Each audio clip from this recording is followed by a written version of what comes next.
Hey, Ashish, this is still here. I'm sorry, I didn't hear your name. Go ahead. Hi, Ashish. Hi, this is Nebu. Yeah, please go ahead. I got a question. What's the salary range for QTP tester?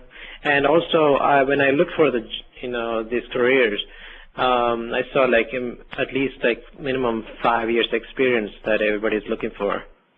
I was just wondering how easy it is to get in then in that case.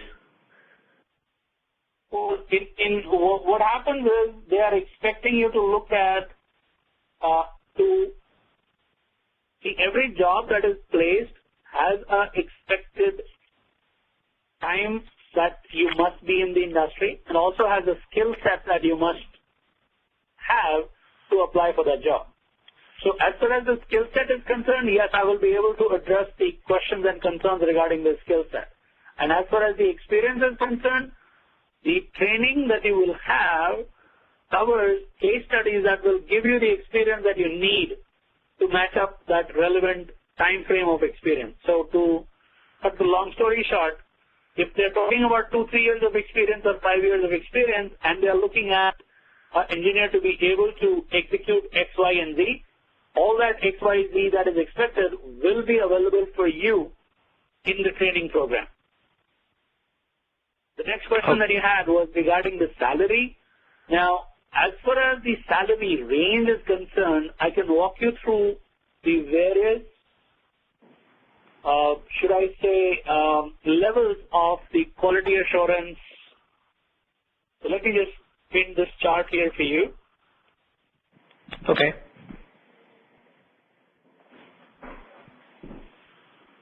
So when you're looking at a quality assurance testing job option, the options that you will have are under manual testing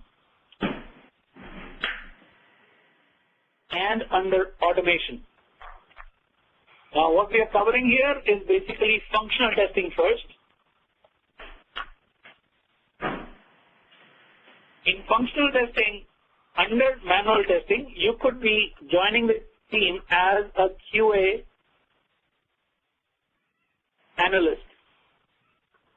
Okay.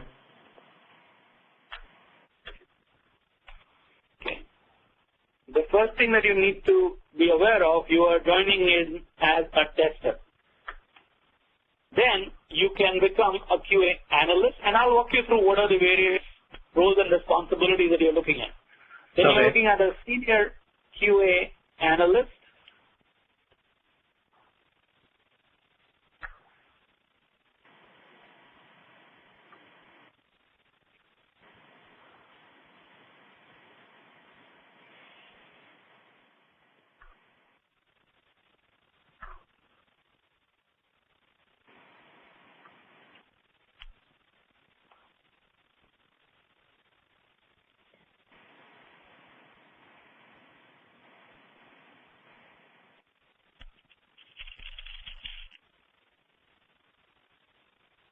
So when you join in the team and you are joining as a tester, your role is to execute test cases that are provided to you.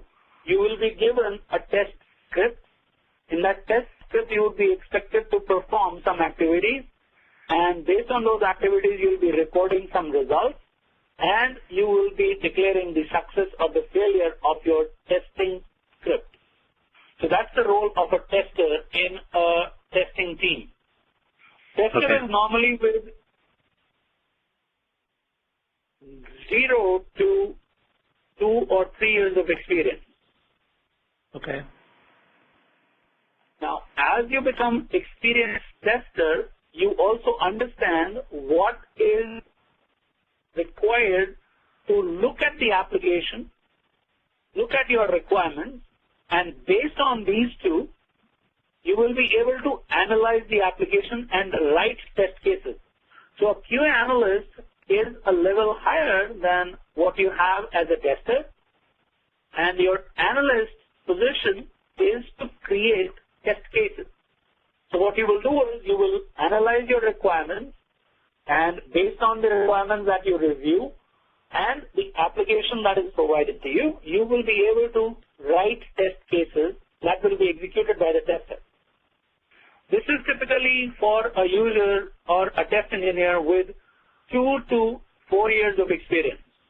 And these experience numbers that I'm showing you can be subjective to every enterprise, and they can change depending on the exposure, experience, and the domain in which you're working. After experience as a QA analyst, you will become a senior QA analyst, and the senior QA analyst will be supporting some team members. He may be associated with one QA analyst and one test engineer under him. Right? A senior QA analyst can also have multiple QA analysts and multiple QA testers under them. Okay. And then comes a team lead who will be responsible for multiple combinations under him. And a QA manager can have multiple team leads who in turn will have one or more QA analysts and so on and so forth. And the salary ranges that we are looking at as of now, this can be anything between $25 to $40 an hour. Okay. And this again is dependent on industry and the location you are. For example, if you're in California or in New York and you're working in the finance industry, these numbers may be very, very different. So in some places under financial industry, if you have a good experience of insurance or good experience of, let's say you're talking about health insurance, then you may be even able to make something like $55 or $60 an hour. Okay. So it's all, range bound based on location, experience, and domain that you're applying for. Does that help? Okay. Yes. Thank you very much. You're very welcome. Hey, Hetal here again. Yes, Hetal. Yeah, just a quick question. You talked about the specific domains, like finance or healthcare. Like, I don't have any experience for a finance or a healthcare domain. So in that case, if there will be any opening for a QA analyst, but it needs any experience of QA for a healthcare or a finance. So in that case, I think I can't apply, right? I think I will have to work with you offline to help you understand how we can do that. Okay, fine. No problem. Thanks. Yeah, you can also connect with Amol and also with the sales manager who will be able to guide how we can do that. Okay, no problem. Thanks. All right, Hetal? Okay, all right. Thanks. So the recruiting team will be able to guide you as to how we can work with you to help you understand better. Okay. So we can help you how to analyze the information that's there in the job opening that you are reviewing and how you can support the expectation on that. Okay? Okay, thank you. You're welcome. Any other question before I go on to the next subject that we want to review? This is Vanilla. All right. I have a question. Go ahead, Vanilla. How difficult will it be for me to find a job in this industry? How difficult will it be for you to find a job? Yes. Is that your question? Yes. Since I don't have any IT experience or prior work experience. Okay. The projects that we do in our training program and the experience that you will get in our training program, I'm pretty confident that will be able to get you your interviews that you want. Oh, okay. So the experience that you get, the only thing that I expect you is to be very diligent with our training program and do all the exercises that are given during the training.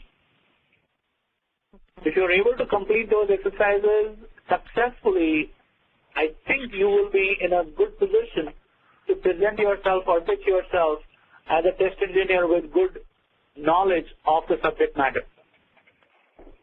Okay. Okay, right? thank you. Thank you. You're welcome. Any other questions? Hi, Ashish. This is Neetu Singh. I had a question on after we complete the quality center in your session, will we be able to write our own test cases, like if I have to, or is it done on the quality center? Yeah. So what we will do is we will have a walkthrough of the entire training on quality center. Some roles will not be a part of your training program, which will be just a demo for you. For example, when you go in your testing job, the administration part that you have for quality center will not be what you will be doing. You will be working on the application as a user of the application, not as the administrator of the application. So when you are working as a user on the application, you will be expected to create test cases, execute test cases, write requirements as a business analyst, and also report on the test cases that you have executed. All that you will be doing hands-on in Quality Center directly. Okay. Does it answer your question? Yeah. Okay, thank you. So what I'm insisting on, and I think I want you to be rest assured, anything and everything that we are doing in the training program during the class has a follow-up hands-on exercise. And that hands-on exercise will give you the confidence of how you can use the tool. Obviously, yeah. Right. So that's what gives you more confidence in what you have learned. Because you're not just only learning the theory part, which I am giving you as a demo, you're also executing it hands-on as you go onto the tool. And that's what reinforces everything that you have learned in the class. And also remember, the testing tools that we have available for you, some of those testing tools are available for you 24/7. So you can be sitting at home and you can access our quality center and work at your own convenience from home. So for example, you come for the training center class in the training center on a Sunday between 9 to 5. Now, when you get back home,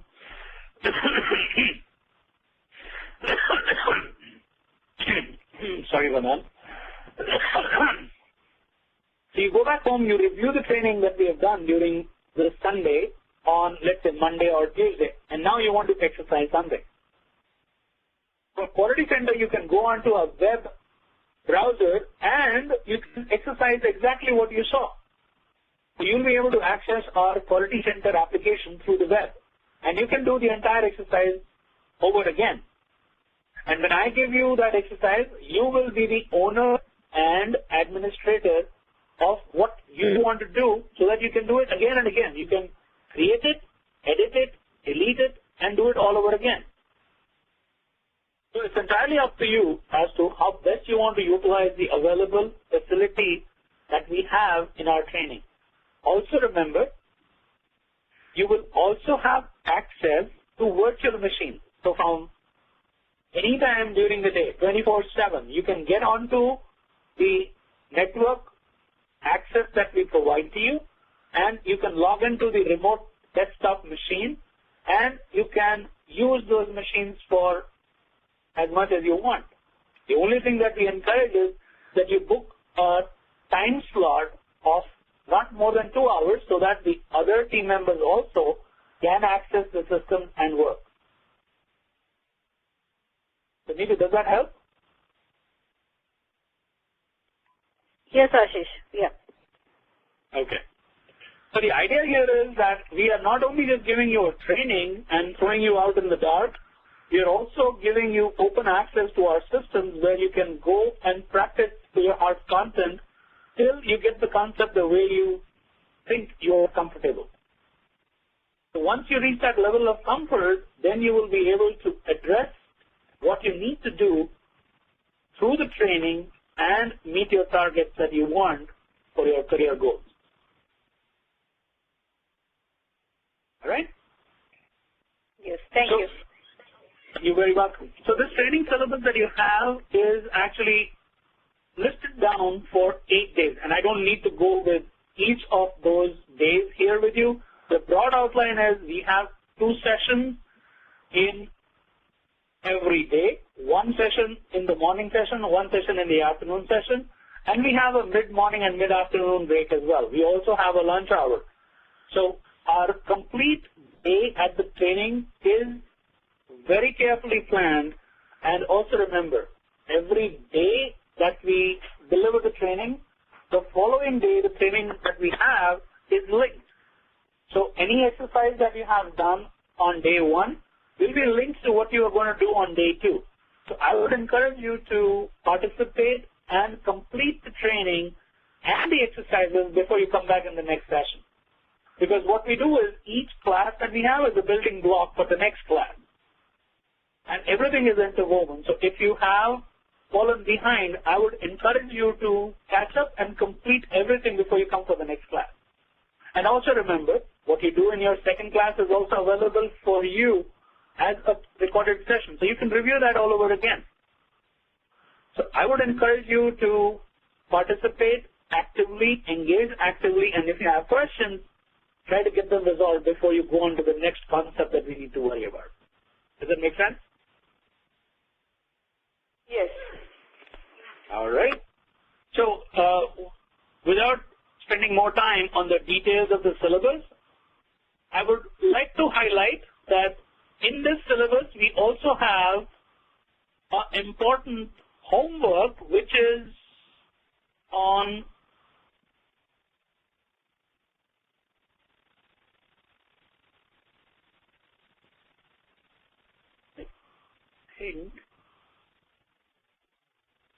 this is what we have here.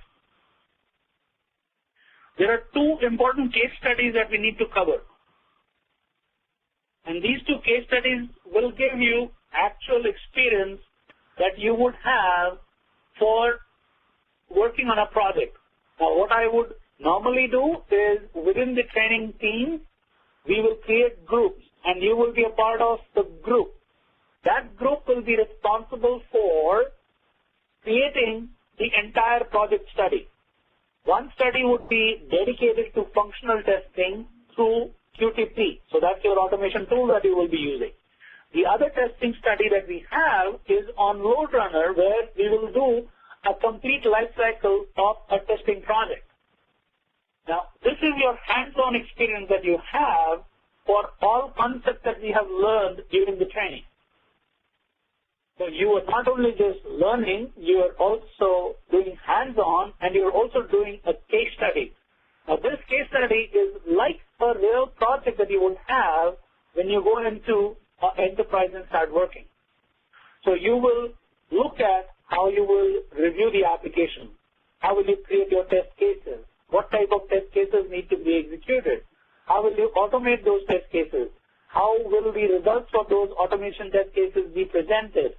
How will I conduct myself in an entire case study? What are the various steps that need to be executed when I'm working as a part of the team? All that will be given to you as a part of our case study. And this is, I think, the most differentiating factor that you have between our training program and the other training facilities that are available for you. They may be giving you an exercise, but here, this is given to you as a complete project where you are interacting with your peers and trying to understand how you can adjust, accommodate, and fit in as a part of a team. Does it make sense? Yeah. All right. We also give you a detailed understanding of an application architecture. What are the various components of an application? When you go on to a web-based application, what are the various components in the application? When I start from my browser sitting at home, how does my request travel from my web browser and go to the server? What is the information that the server has? Where does the server get all the information that it needs to bring back to my web browser? How does it know when for example, if you log into a bank account, what happens? Anyone? So let me just pick up one of the team members from here and ask you one simple question. Okay, Hital, are you here? Yes. So Hetal, if you go on to a banking application, so what's your preferred banker that you work with? Here, Bank of America. Okay. So Hetal is banking with Bank of America, and when she logs into the Bank of America website, what does she do? If I have the login credentials, I will enter my login name, username. Okay. Yeah, and I will just sign in and I will start off with browsing all the activities I have logged in for example, transfers or adding a pay. So now, let's try and break down what Hetal has just mentioned to us. So Hetal as a user logged into Bank of America account, and then after authentication, she goes on to the overview page in which she can find what are the activities that have been done on her various bank accounts, right? Yes. So now, how does that happen in the application environment? What parts of the application are engaged in delivering the authentication result, in delivering the overview of all the bank accounts? How does the information about the bank accounts become available? We will take that as a study and we will break it down into the various components in the application architecture and review what are the various options that can be used to deliver that page. So, as always, you will know that there are multiple ways of doing the same thing. For example, if I were to drive from New Jersey to New York, I may have several ways that I can drive on and reach my destination. Similarly, when I'm looking at an application, there could be multiple options that I can deliver the application. So we will go through a basic concept of understanding the application architecture and see how the information in the application is delivered to our web browser.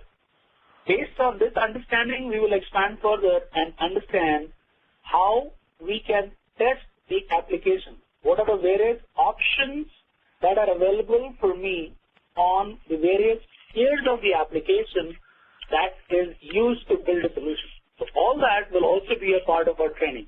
And this slide that you're looking at here on screen at this point in time is a high-level breakdown of what we will cover.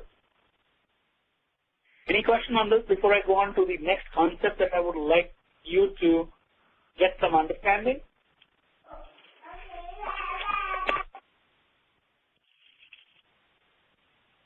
Anyone?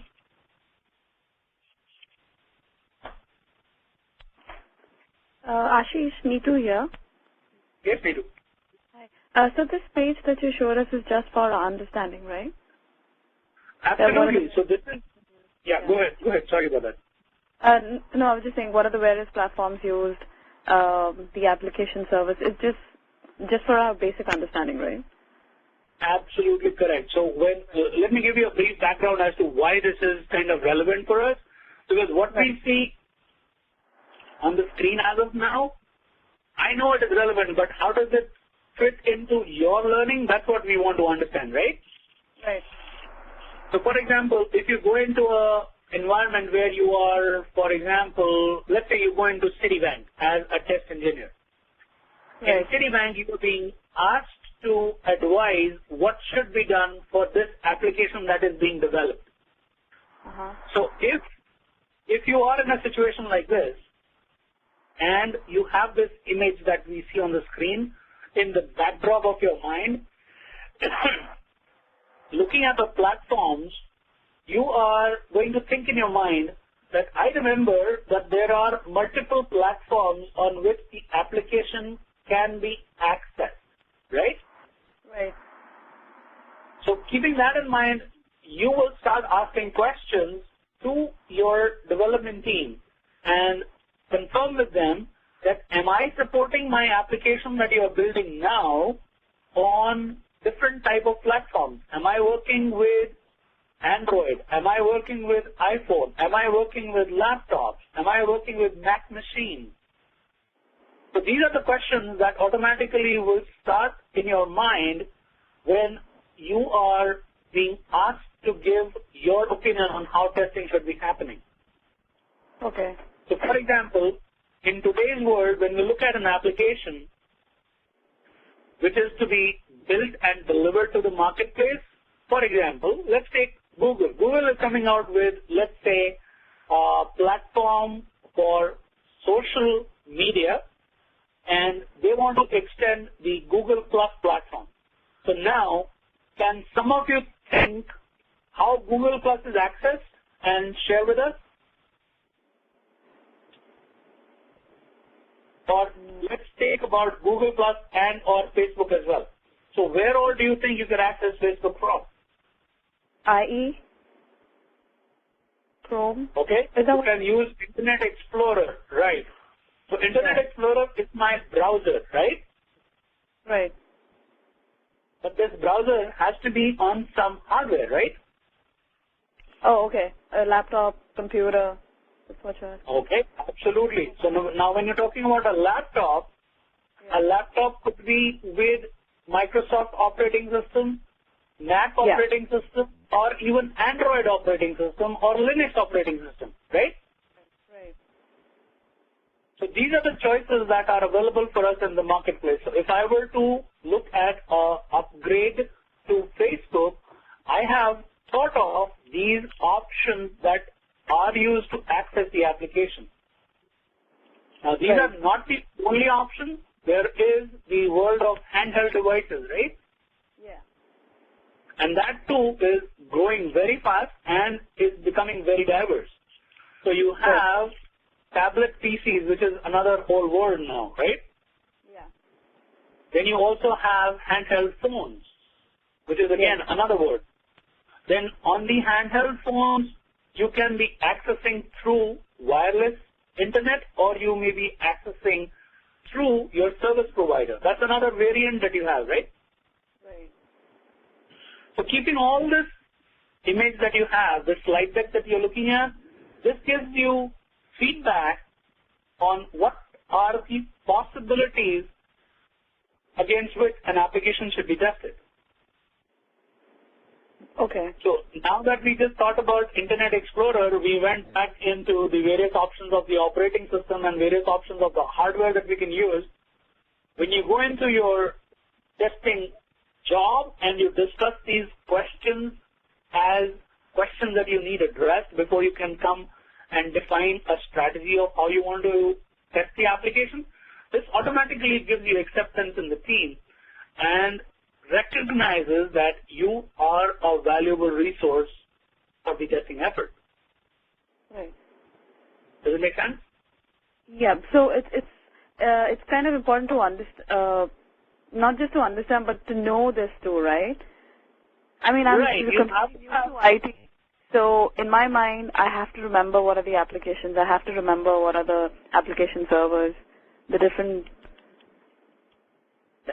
It's important for me to remember all this, right?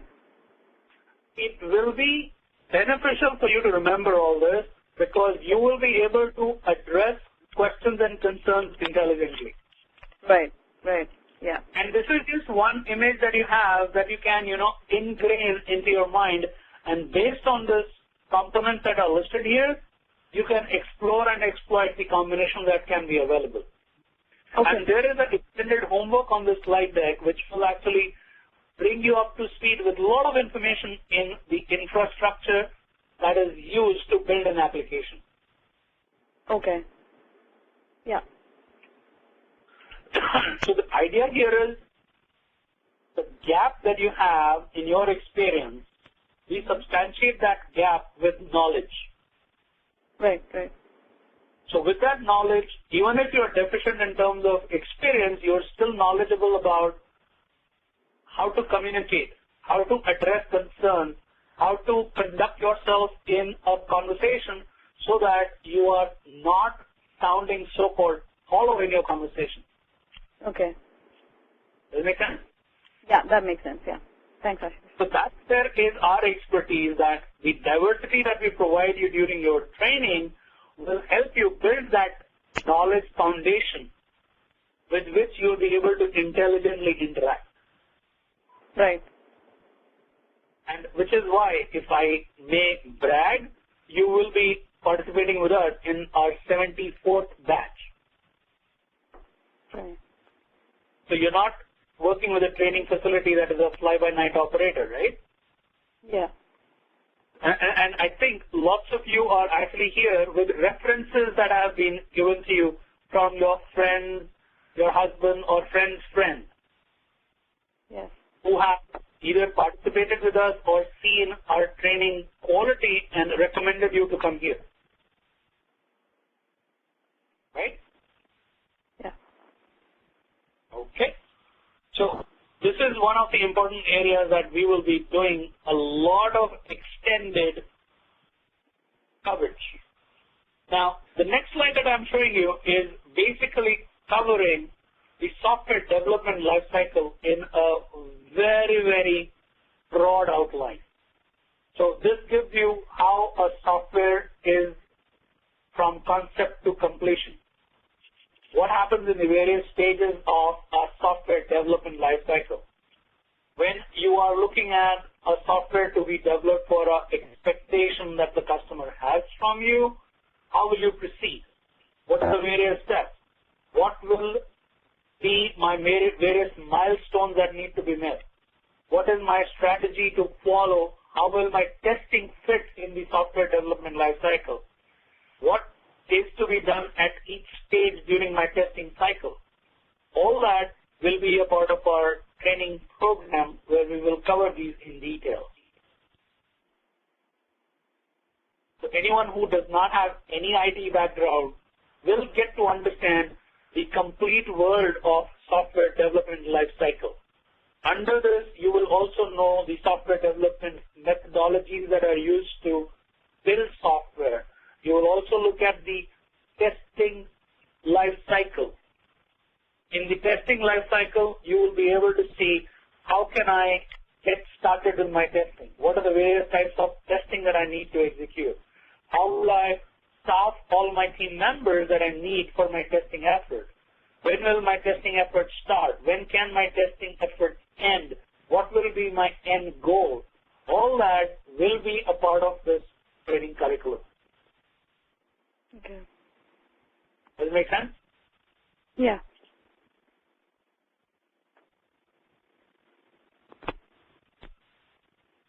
So this is the academics part, and let me give you a cool demo of the application as well that we may be using in our training. So for example, okay.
Hello, this is Nibu.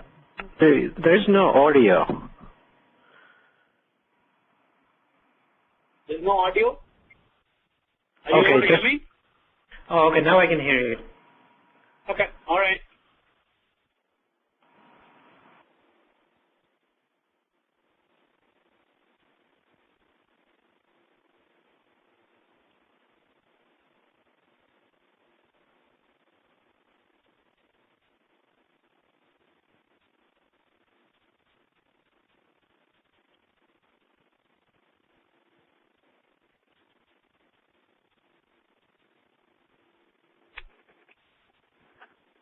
Everyone, are you able to see what's there on the screen?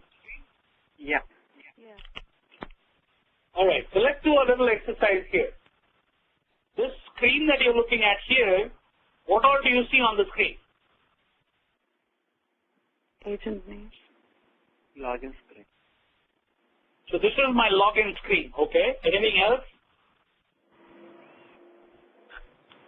What's the approval? I'm sorry, I couldn't capture what you said. Can you repeat what you said? The name, password, and the graphic. Okay, so you see name as a empty field, password as an empty field, and a graphic. Is there anything else that you see on the screen? Yeah, 3 icons, OK, cancel, and help.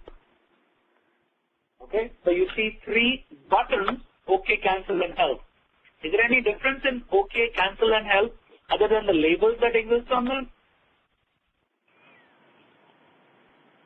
No. It should function differently. Yeah, they have different functionality. Okay, they definitely have different functionality. So the code that gets exercised when I click OK or cancel or help is different, right? Yeah. Also, you may notice that OK is highlighted here as compared to cancel and help. I'm not sure if you're able to see that on your remote desktop. Yes, we can. Meeting? You can, right? So there is a default highlight that you have when the OK is delivered to you, right? So the login screen, as it gets delivered, must contain a label called agent name and an edit field called agent name. Label called password and edit field called password. There should be a graphic, there should be OK, which is highlighted. There should be cancel and help. All this that is just narrated to you is a part of your requirement and the design document. So you will have to compare your design document based on the expectations in your design document. You will have to create your test cases. And your test case will say, when my login screen is delivered, this is how my screen should look. So that's your test case. So you have a requirement which says my login screen must have these objects. Based on your requirements, you will write your test case in which you will say my login screen will be in the Windows format. It will be displayed the way you see here on screen. The login agent name should be empty. The cursor should be positioned here. Password should be blank, OK should be focused. These are your test steps for your test script. When you execute this test script, you will have success or failure, which means your test case will pass or fail. Does it ring a bell? Does it fall in line with what you think testing is? Yeah. So this is how you will be expected to operate in your application. So you will be given either a document which is called a requirements document, and along with that it will be complemented with a design document.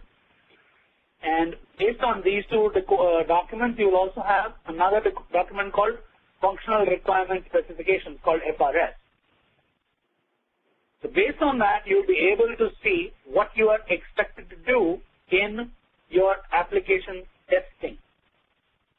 You will write your test cases and then you will execute your test cases. Now, for example, if I were to validate the authentication step. Now, the authentication step is I provide user ID, I provide password, and I click OK, and I should be able to access the application. That's what normally would happen, right? Does everyone agree? Yes. Yeah. If I do not write the user ID or I write the incorrect user ID or my agent name, what is expected to happen? Should give you an error. I should get an error. There should be a dialog box which returns an error so that the user is informed what you did is not as expected and you will not be able to get into the application. So it says that you have to provide an agent name. Okay, so let me provide an agent name. So my agent name is Ashish, and let's look at the next step now. Oops. Again, still there is a problem. Now, when you're testing, you are not only testing for providing the right username and the right password and access to the application, you are also testing for when the user does not follow the right steps. So when the user does not follow the right steps, which means the user is executing that step negatively. That means you are following negative testing approach. Under normal conditions, I would expect my user to provide my user ID and my password and access the application with no issues. But what will happen if my user did not provide the right username or did not provide the right user ID password combination? Will the application be able to support and inform the user and give an option to the user to try it again? So these are the options that will have to be tested, and this is what we as test engineers support in our testing effort. Does it make sense? Yes. So in our testing effort, we will work on identifying what is expected to be happening in the application, how it should be done, and what are the various conditions under which it will not work. And then see if these conditions are met, the user is able to log in. If these conditions are not met, the user is not able to log in, and what is the recourse the user can take in terms of the steps to execute that step all over again. This is what is a normal part of our testing.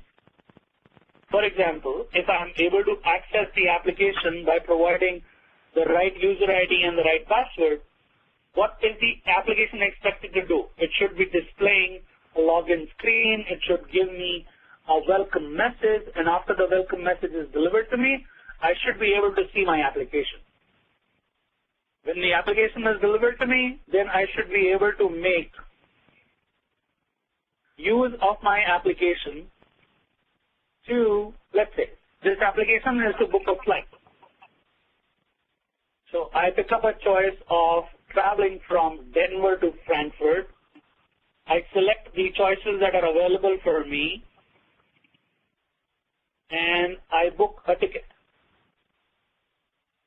for first class to travel, and I make the booking.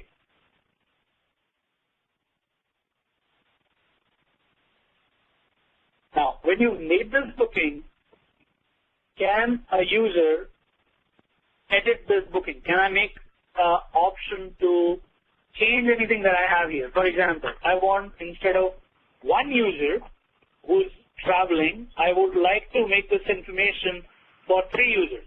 Can I make that update to my order or not? Yes.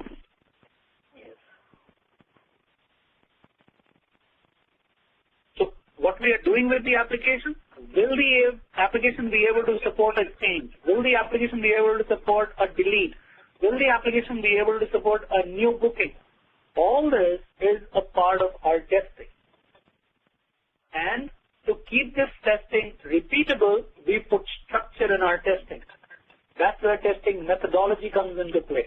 So that every time we test the application, we test it against the same steps. And we make the test steps repeatable so that we do not have differences in our testing. So that we are testing the application against the same yardstick every time. So all this is a part of our training program. So for example, if the application were to look at a condition where I'm flying from Frankfurt to Paris, I'm not sure if you noticed, all the information for my previous booking has gone. Does it make sense? Yes. let me open the order previously that we created. This was the order number that we created, in which we have passenger who's traveling with 3 passengers. It's a first class ticket, and if I modify any of these values here, you will notice that this information will change. See that? This automatically changes. So this is what is expected from the application when the application was developed. This is a requirement for my application. If my passenger changes the preference of location or the destination, all this information will change. Passenger information retained, but the rest of the information changes. So all this is a part of our testing effort. And we will learn how we can do this and how we can keep it repeatable so that we can every time execute the same steps and get the same result. The idea here is that we build a recipe for success and repeat that recipe for success.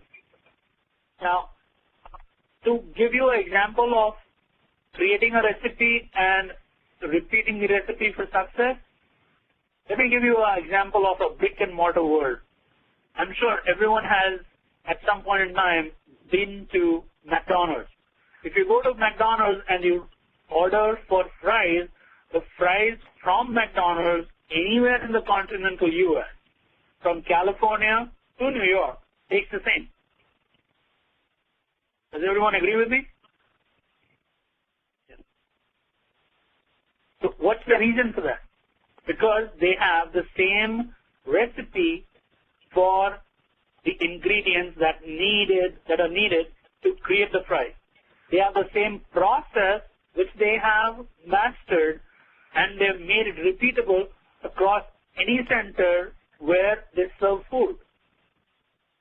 Their packaging, their raw material, their ingredients for cooking, the method to serve is almost identical. That's why you have repeatability and success, because they have mastered the taste to the palate of American user, and they have mastered the art of creating that happy feeling with the presentation, and they have replicated that same process at every location where these fries are being served.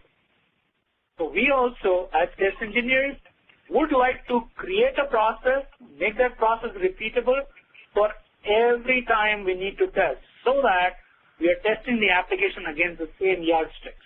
We don't change the yardsticks. If you change the yardsticks, then your basis for testing are changing, which means you are competing against a moving target that you're setting for yourself, which becomes a problem. Does that make sense?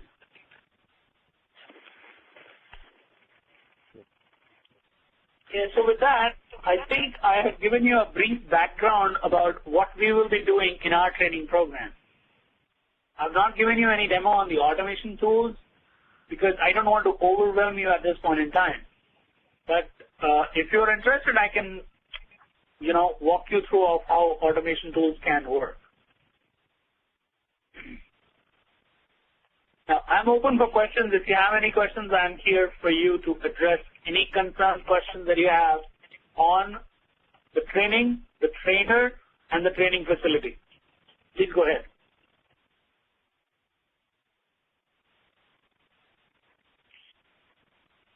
Hi, Hetal here again.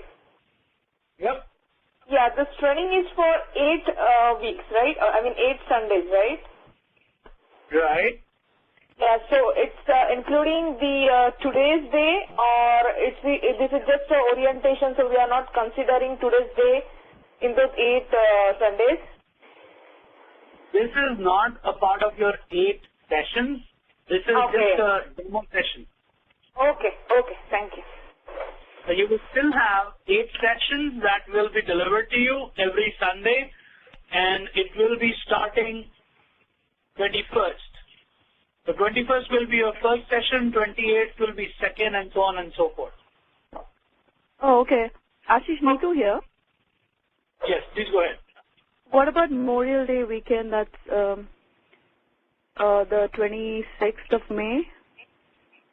26th of May. And I am guessing you already have a plan and a program. Yeah.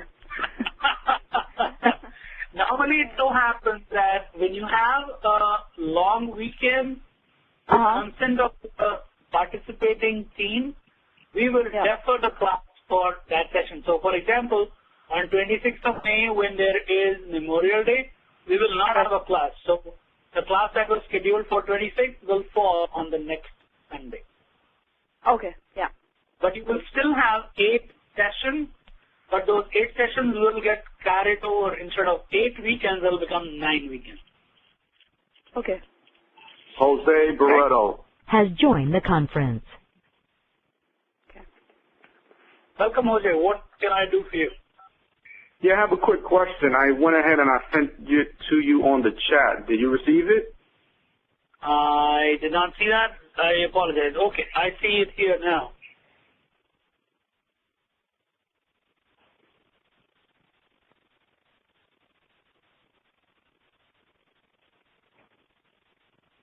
Now, based on what I read, are we going to be doing any, let's say, input validation fuzzing to check any security flaws in the application? Well, there are various ways of looking at security flaws. One of them that we will be covering in our training program is oriented towards functional testing. So when you provide invalid user credentials, right, that's how we will be working in our input validation. But there are other areas where you can look at the application being tested for security, where you can think SQL injection can be made in an application from a web-based solution where you can have embedded URI params which can actually create problems for you. Now, those kind of testing, which is purely hardcore security testing, is not a part of our training program.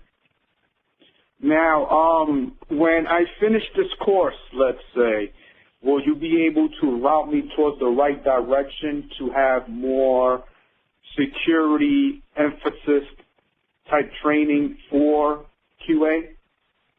I can guide you what you can do for that, but it is not a part of our training program. Okay, that's fine. That's fine. I just wanted to know. Yeah, I can give you some guidance as to how security testing can be implemented, but I will not be able to give you a hands-on directly in our application environment. Does it make sense? No, that makes a lot of sense. That's all I wanted to know. Thanks. Yeah, you're welcome. All right, bye-bye. Yep. Jose Barreto has left the conference.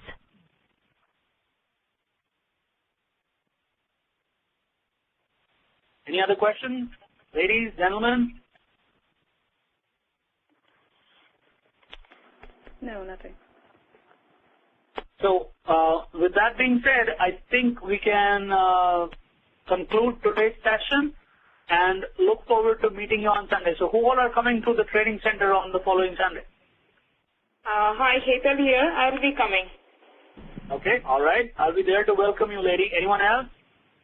Yeah, this is Neb. I'll be there. Okay, you're also welcome, sir. I'll try, Neetu here, Ashish. I'll try to come, but I'm sure the weekend after next, I'm going to be there in the class. Okay, okay. You're more than welcome. Okay. Ashish, Hetal here. Just a quick question. Like, in case I miss on any Sundays, maybe last 2 to 3 Sundays, so in that case, can I attend the next batch? I mean, classroom training? So let me understand your question. You're thinking that some of the sessions you may miss? Yeah, only the last maybe 2 to 3 sessions, since my family is coming from India. So in that case, if I miss the classes, so can I attend the next batch as a classroom?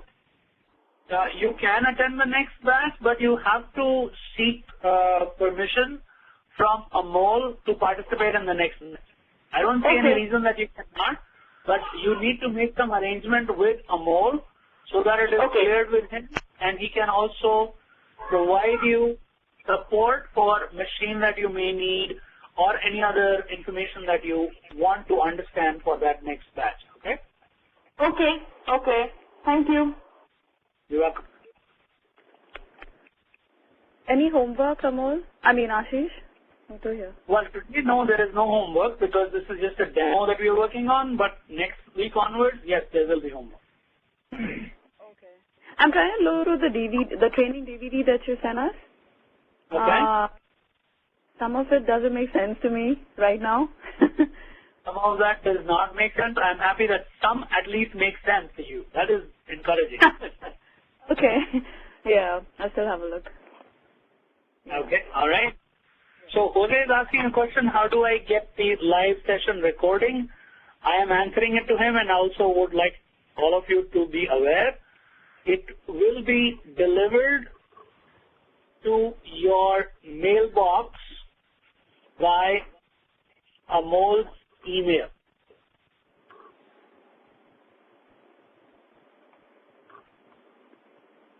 Okay. Right? So the recording that you will see, I'm not sure if he's giving you a recording for today's session also, but that recording will be provided to you in your mailbox, and there will be user authentication step that will be also informed to you in your email, and you'll be able to go in and see that. Amol, one more question. Neetu here.